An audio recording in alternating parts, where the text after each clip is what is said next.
Module 5, Building the Course. In this example, the topic of hoarding will be used to demonstrate how to build course content. The North Georgia POC1 sandbox will be used to do this demonstration. Inside of this sandbox, you'll notice there are two modules that have been copied over, Module 4 and Module 5. Module 4 will be used to show the graphic organizer for the hoarding course. You'll notice that there's overview, competency, and a checklist. This hoarding book is an e-book that's found at the North Georgia Technical College Library, and it will be used for the purpose of creating the graphic organizer. The instructor will also use the library link to be able to find more information. As you can see, this is a typical hoarding picture. In the activity brainstorming, you'll see that there is an attached file. If you click on this attached file, it will open the hoarding graphic organizer. However, a screenshot has been placed inside of Module 4 to show the 4 areas of the organizer. In order to create a course, you need planning, competencies, organization, and activities. There's also a grading rubric that goes with this graphic organizer. Keeping this graphic organizer for hoarding course in mind, go to Lessons, Module 5. In this lesson, it reminds the instructors that they should be using the graphic organizer that was created in Module 4 to create the course, as this module has competencies and an activity checklist. In this checklist, we're going to take a look at syllabus, calendar, and course content. The first activity is the course syllabus PBL activity. A hoarding syllabus has been attached to this module, along with a rubric that will be used to grade the activity. To download the file, click on Hoarding Syllabus, allow it to download, click on the download, and save the course syllabus to the desktop. It is recommended that the syllabus and all files be saved to the desktop so that they can easily be found. Once the syllabus has been downloaded, the instructor should go to Start Here link, Build Content. We're going to attach a file, so select File. Give it a name. This is the hoarding syllabus.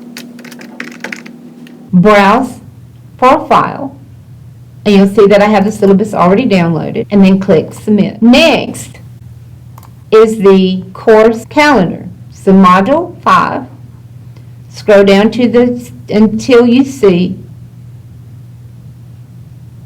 the course calendar. Click Download, Build Content, File, give the file a name. This is going to be Hoarding Calendar. Browse for local file, double-click Calendar. You'll see that it attaches, and click Submit. Under the Start Here link, you'll see that there has been a syllabus added and a calendar added. Now that the syllabus and the course calendar has been uploaded to the Start Here link, it is time to build the course content. Returning to Module 5, Course Content PBL Activity, the directions instructs the user to create 2 folders. Label one folder Week 1 and the second folder Week 2. Then create 2 weeks of content for each folder, including the items listed. Each folder should have an overview, should list the competencies, and contain 2 activities. The instructor will also see that this module has a grading rubric, and it will be used to check the correctness of the activity. To start building content in this course, scroll to Lessons, Build Content, Content folder. The first folder should be called Week 1. Click Submit. Build Content, content folder, name this one Week 2. Submit. This is the beginning of creating lessons inside of the hoarding course. To begin adding content to Week 1, click Week 1 folder, Build Content, select Item, give the Week 1 a name, so I'm going to call this Week 1 Overview. In the text box, I'm going to list my focus for the week, select Submit. The next item that needs to go into our lessons folder of Week 1 will be the competencies. Build Content, Item, give the item a name, Week 1 Competencies. Enter information into the text box on what these competencies will be. Once the competencies have been added, click Submit. The next requirement is to have 2 activities. Build Content, Item, this will be Week 1, Activities, Checklist. In the text box, add the activities. List the 2 activities that are required. Click Submit. In Week 1, the overview has been established, competencies have been listed, and activities checklist has been incorporated. How to add a video and an essay will be demonstrated in future modules. Week 2 should be set up in the same way, listing the overview, the competencies, and the activities checklist. Another requirement of Module 5 is to set the landing page.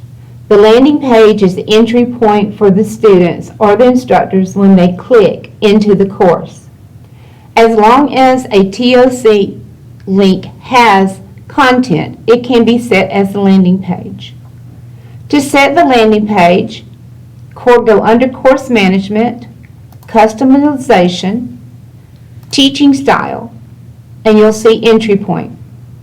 By default, it is set to Announcements. For the purpose of this demonstration, I want students to start here to be the entry point because there is so much information that they need to do before they move to the Lessons link. Take a look at the Start Here link. You'll notice that there are 2 green gauges.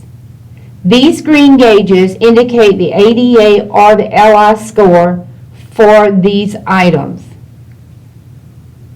If you mouse over, you'll see that this accessibility score is perfect for the syllabus and also for the calendar.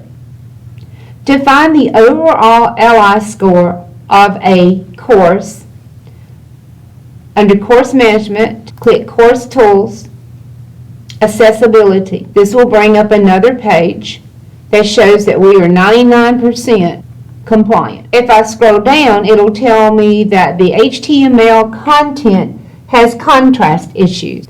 I can go back and fix that issue and have my course show 100%. I'm going to go back to my course instructors. They should use the LI guidelines for setting up their course. The font size should be 0.12. Font colors should be complementary to each other. You should use a light print on a dark background or a dark print on a light background. Always be sure to check a course to see what students will see.